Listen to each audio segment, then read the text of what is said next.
Buen día para todos. Agradezco al comité organizador la invitación para participar en este primer simposio de atención primaria en salud con un tema que es clave para el buen comienzo de esta, la promoción, apoyo y protección de la lactancia materna. Soy Paola Andrea Rueda García, médica familiar, docente de la Escuela de Medicina de la Universidad de Santander en el campus Bucaramanga. Además, soy consultora profesional en lactancia acreditada, por lo cual me guío por el Código de Conducta Profesional del IBCLC y me acojo al Código Internacional de Comercialización de Sucedáneos de la Leche Materna. Mi objetivo con esta charla es posicionar la lactancia materna como un comportamiento promotor de salud y mostrarles cómo se puede realizar la promoción, apoyo y protección a la lactancia materna en el ámbito de la APS. Los médicos familiares atendemos a pacientes de todas las edades, desde recién nacidos hasta adultos mayores, con el objetivo de tratar a la persona como un todo y proporcionar un cuidado médico continuo centrado en el paciente. Ofrecemos servicios integrales de salud preventiva que incluyen controles de rutina, pruebas de detección temprana e inmunizaciones, además de la atención de patologías agudas y crónicas, programas de rehabilitación y cuidado paliativo. En países como Estados Unidos, los médicos familiares realizan más de 190 millones de consultas al año. En el sistema de salud colombiano, la atención primaria de salud aún es realizada por el médico general. Por esta razón, la consejería a mujeres y familias sobre los beneficios de la lactancia materna y sobre todo los riesgos de la alimentación artificial o con sucedáneos se ajusta de manera natural con los principios de la medicina familiar, por lo que debe integrarse en nuestra enseñanza curricular en los procesos de educación médica continua. La leche humana es el alimento óptimo para la nutrición de lactantes y niños pequeños. Permite la transmisión directa de anticuerpos y componentes inmunológicos de forma prolongada y por ello mantiene la salud del binomio. Recordar esto es especialmente importante en situaciones de emergencia sanitaria como las que vivimos en la actualidad.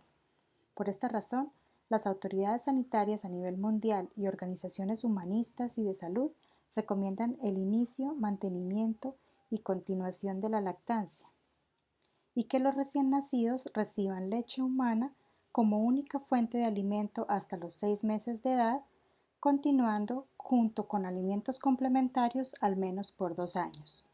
Estas sociedades reconocen los beneficios para la salud de la madre y el infante cuando la lactancia o la leche humana se ofrece a niños y niñas mayores de 1 año, y por ello recomienda fuertemente que la lactancia se mantenga por el mayor tiempo posible o el deseado por mamá y bebé.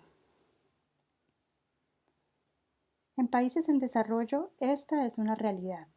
Recibir lactancia materna exclusiva en los primeros 6 meses de vida incrementa 14 veces sus probabilidades de sobrevivir. Y Colombia entra en esta categoría, así nuestros gobernantes quieran hacernos creer lo contrario.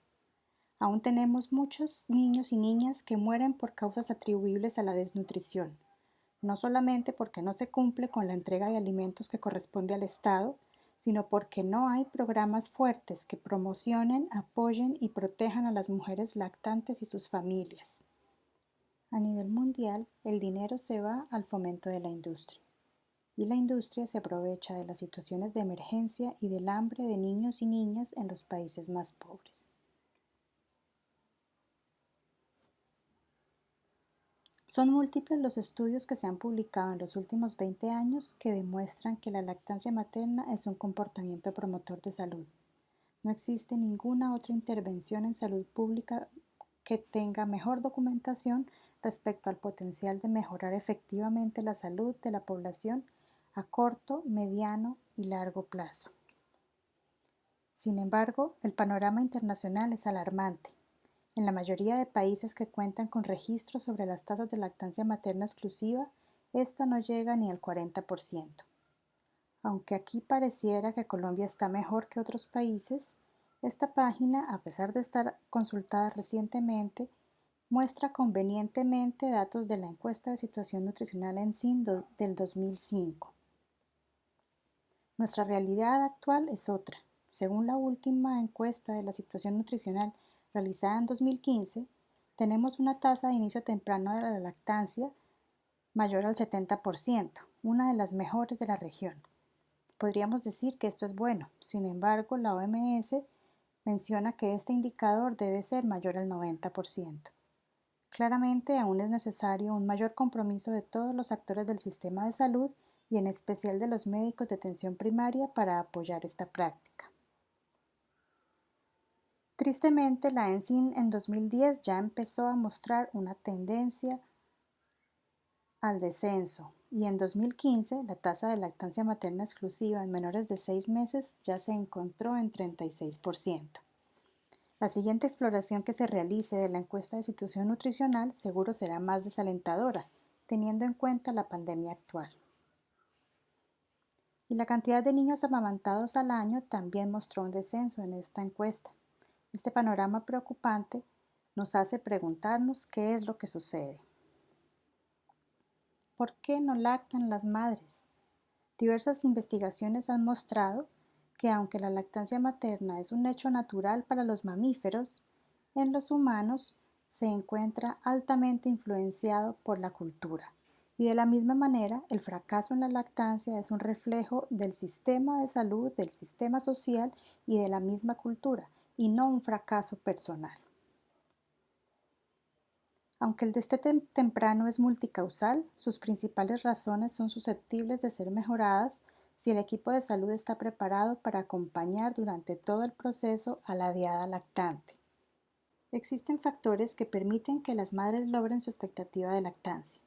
Uno de ellos es tener la intención de amamantar previa al nacimiento, como lo veremos más adelante. Otro factor protector es la percepción de autoeficacia, es decir, que tanto se siente la madre que satisface las necesidades de alimentación de su bebé. Vivir con la familia nuclear de origen o tener un contacto estrecho con ella en el momento posparto se ha asociado también a mayores tasas de lactancia, sobre todo en mujeres adolescentes. El soporte social hacia la lactancia también es relevante, es decir, que la madre esté inmersa en una sociedad que promueva la lactancia como manera óptima de alimentación. Pero sin duda alguna, de todos estos, tener personal de salud comprometido con el acompañamiento a la madre y a las familias lactantes es el factor que más peso tiene y el más susceptible de ser modificado, porque depende directamente de nosotros. Por el contrario, también se han demostrado múltiples situaciones que aceleran el destete o que no permiten que las madres logren sus expectativas de lactancia. La mayoría de estas barreras son influenciables por el hecho de tener personal de salud comprometido con el apoyo, promoción y protección de la lactancia. No podemos modificar la edad de la madre ni el hecho de que sea quien responde económicamente por su hogar, pero sí podemos aumentar el contacto con ellas y sobre todo dar información real sobre los riesgos del uso de otros alimentos y además, como médicos de atención primaria debemos estar preparados para detectar, evaluar y mejorar el dolor relacionado con la lactancia.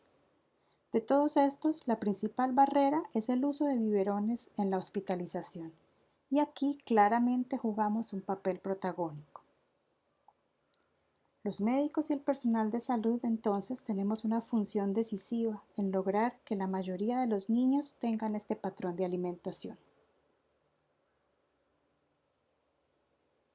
Es curioso cómo muchos de nosotros apoyamos cuando todo va bien, pero en la dificultad ese apoyo queda en entredicho. Así lo demuestran estas frases de madres entrevistadas durante una investigación sobre el papel de la familia en el apoyo a la lactancia. El médico es el que le dice a uno que deje de lactar porque ya no le sirve. Fue el médico el que me insistió en que ya no le podía dar más porque estaba desplazando las comidas. Si a uno le ayudan desde el sector salud y las personas más cercanas a uno a prepararse para lo que viene, pues va a ser más fácil. A veces hay información contradictoria entre los cursos y los profesionales, y en el curso no preparan para la dificultad. Estas son las principales quejas de las mujeres. ¿Qué puede hacer entonces el médico de atención primaria por la lactancia materna? Pues en primer lugar, el profesional que quiere promover, apoyar y proteger la lactancia debe integrar a su práctica los 10 pasos para una lactancia exitosa de la iniciativa Hospitales Amigos de los Niños y contribuir a su ejecución en los sitios en los que labora. En segundo lugar, el médico de atención primaria debe saber de lactancia, y para esto es fundamental que este tema sea incluido en los programas de pregrado de medicina y en las residencias de medicina familiar, pediatría y ginecología. En nuestro programa se incluyó esta rotación desde enero del 2018 en el servicio de maternidad del Hospital San Juan de Dios de Florida Blanca. Se han atendido hasta el momento 1.900 binomios, mientras que 360 estudiantes de pregrado y 24 de posgrado en medicina familiar han recibido esta formación en lactancia. Actualmente los contenidos teóricos se encuentran en la plataforma ABAMED, permitiendo la continuidad del aprendizaje de los estudiantes. Por la emergencia actual, la práctica directa tuvo que cambiarse por videos y casos clínicos. Sin embargo, tuvo una evaluación satisfactoria por parte de los estudiantes. Este aprendizaje se traduce en una variedad de acciones que pueden llevarse a cabo desde la atención primaria en salud en los 3 frentes propuestos por la OMS: promover, apoyar y proteger. Voy a dar ejemplos concretos de algunos de ellos. Promover la lactancia como un estilo de vida saludable. Esto lo resumo con las palabras de Maureen Minchin, una historiadora de la medicina, educadora e IBCLC. La leche humana es importante para el desarrollo de humanos normales, para la creación de lazos familiares, la protección de la salud física y mental de madres e hijos, para controlar las enfermedades, el ahorro de los contribuyentes y la prevención del daño innecesario al medio ambiente. Necesitamos entender este mensaje, creer en él y divulgarlo con colegas, pacientes y la sociedad. Otra actividad de promoción de la lactancia es realizar consejería durante el embarazo. El médico a cargo del control prenatal debe preguntar a la gestante cómo ha pensado alimentar a su bebé, explorar qué conoce sobre la lactancia y cuánto tiempo quiere amamantarlo. Y esto no puede ser opcional. Necesitamos dejar de verlo como un plus del curso de preparación para la maternidad o cederle la tarea a otros profesionales. La educación prenatal debe incluir información sobre las ventajas para la madre y el niño de la lactancia materna exclusiva iniciada en la primera hora después del nacimiento. Además, es necesario realizar la valoración de cualquier afección médica o física que pueda afectar la capacidad de la madre para amamantar a su hijo, ya sea por antecedentes, con problemas relacionados con la lactancia en los embarazos anteriores, por historia de pezones planos o de alguna otra patología mamaria asociada, o problemas obstétricos como diabetes gestacional, hipertensión materna, etc. Con base en esa valoración de riesgos para la lactancia, se deben priorizar actividades postnatales en la población con mayor riesgo de fracaso en la lactancia: niños con riesgo de ser prematuros o de bajo peso, recién nacidos huérfanos, lactantes que no han sido amamantados, discapacidad o enfermedad de niños o de sus madres, desnutrición aguda, deshidratación, anemia. Y en el caso de las madres que tengan infección por VIH, por COVID-19, que tengan hijos en la unidad de cuidado neonatal, madres adolescentes con partos múltiples, con desnutrición aguda, anemia, madres migrantes o en situación de detención. En el segundo frente de acción tenemos las estrategias de apoyo a la familia lactante. Todas estas favorecen una decisión informada sobre la forma de alimentar al recién nacido y dan confianza a la mujer y su familia sobre su capacidad de amamantar. Además, permiten el aprendizaje de la técnica al interactuar con otras familias lactantes y, por supuesto, requieren participantes de todos los niveles de asistencia sanitaria. El acompañamiento en el parto y el posparto tiene 2 componentes principales: el contacto piel con piel, que debe ser inmediato al nacimiento y además continuo, y el inicio de la lactancia en la primera hora de vida. Estas 2 medidas estratégicas garantizan la instalación de la memoria inmunológica en los recién nacidos a través de la piel. Con el contacto piel con piel, la madre transfiere millones de microbios a su recién nacido, y con el aporte temprano de calostro, la madre además está aportando también sustancias bioactivas que contienen más de 700 bacterias, lo cual facilita el establecimiento de una microbiota intestinal deseable. El efecto principal de ambas es fortalecer la microbiota del recién nacido y con ello todo el sistema inmunológico. Esto es supremamente relevante ahora en nuestro contexto actual, pues implica una mayor protección frente a todo tipo de infecciones, incluyendo por supuesto las de origen respiratorio.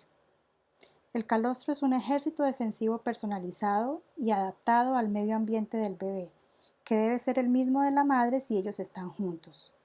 Además, hay que tener en cuenta que el contacto piel con piel también permite establecer el nicho natural del bebé, le ayuda a una transición más amable al mundo exterior, lo cual le permite normalizar frecuencia cardíaca y respiratoria, además de regular sus niveles de cortisol y demás hormonas, y disminuye el riesgo de hipoglicemia.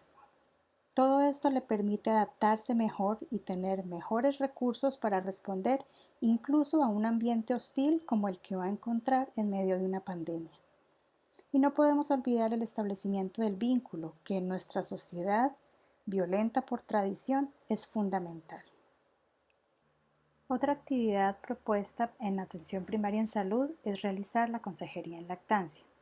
Escuchar las preocupaciones de madres y familias lactantes, teniendo en cuenta los aspectos clave propuestos por la OMS para realizar este tipo de actividades. Cuidar la comunicación no verbal, hacer preguntas abiertas, demostrar interés y tener empatía con los pacientes, es decir, comprender lo que ella está sintiendo, y por supuesto evitar palabras que impliquen juicios. Por supuesto, observar al binomio madre-hijo durante una toma completa, de manera que se pueda evaluar la lactancia, observar si hay dificultades con el agarre o la posición, reconocer a la madre lo que está haciendo bien y sugerir las correcciones que sean pertinentes en una manera que no se sienta como órdenes. En el tercer frente de acción, la protección de la lactancia, tenemos todas las actividades que van a facilitar la continuación de esta mucho más allá del periodo de recién nacidos. Enseñar técnicas de extracción manual, recolección y almacenamiento en los casos de separación necesaria por hospitalización de madre o bebé es un ejemplo claro de algunas de ellas. Además, en el caso de niños hospitalizados es importante asegurar la alimentación óptima, practicando la extracción frecuente de calostro, de manera que se mantenga la producción de este y el suministro apropiado al bebé, y que se ayude a la madre a realizar extracción manual o mecánica en la época actual, por supuesto, utilizando todas las medidas de bioseguridad necesarias. Y si no se cuenta con leche de la propia madre, utilizar leche de donante a través de banco, donde existe este recurso, priorizando siempre los lactantes más vulnerables. Tener presente que se utilicen los sucedáneos solo si no se cuenta con los anteriores recursos y si está médicamente indicado. Un sucedáneo es toda sustancia distinta a la leche materna utilizada para alimentar al bebé, es decir, la leche de fórmula, leche de vaca o de otro animal.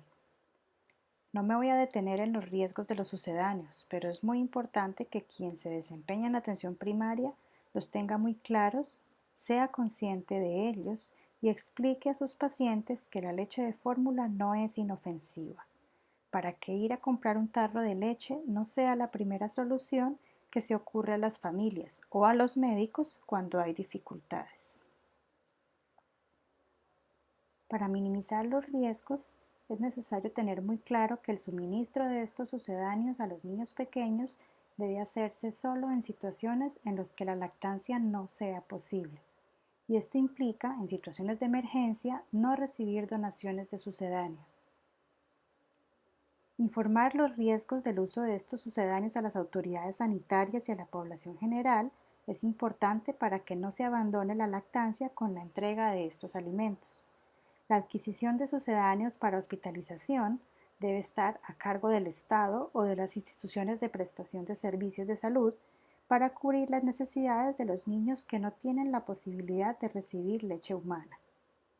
En estos casos, el proveedor debe entregar los productos con un rotulado, etiquetado y envasado que sean acordes al Código Internacional de Sucedáneos de la Leche Materna, es decir, sin marcas ni publicidad asociada. La última estrategia que traigo para proteger la lactancia es conocer a quién remitir en situaciones difíciles, es decir, tener presentes a las IBCLC o consejeras certificadas en lactancia. Es importante tener muy en cuenta estas situaciones difíciles, los partos prematuros, los partos gemelares, las madres con antecedente obstétrico de diabetes gestacional o hipertensión inducida con el embarazo. Generalmente son situaciones que ponen en riesgo la lactancia en condiciones normales. Ahora, en el contexto del COVID, imagínense cuánta ayuda se puede necesitar. Para esto es importantísimo el trabajo interdisciplinario y el trabajo en equipo. Busquen los recursos en sus ciudades o ahora con la tecnología podemos hacer interconsultas también aprovechando la telemedicina. Reconozcamos que no podemos saber de todo y busquemos apoyo en quienes tienen más experiencia, así como hacemos remisiones en otros aspectos de la salud también. Pero es importante que demos una oportunidad a esas mamás y bebés que necesitan establecer la lactancia. Esto depende de nosotros.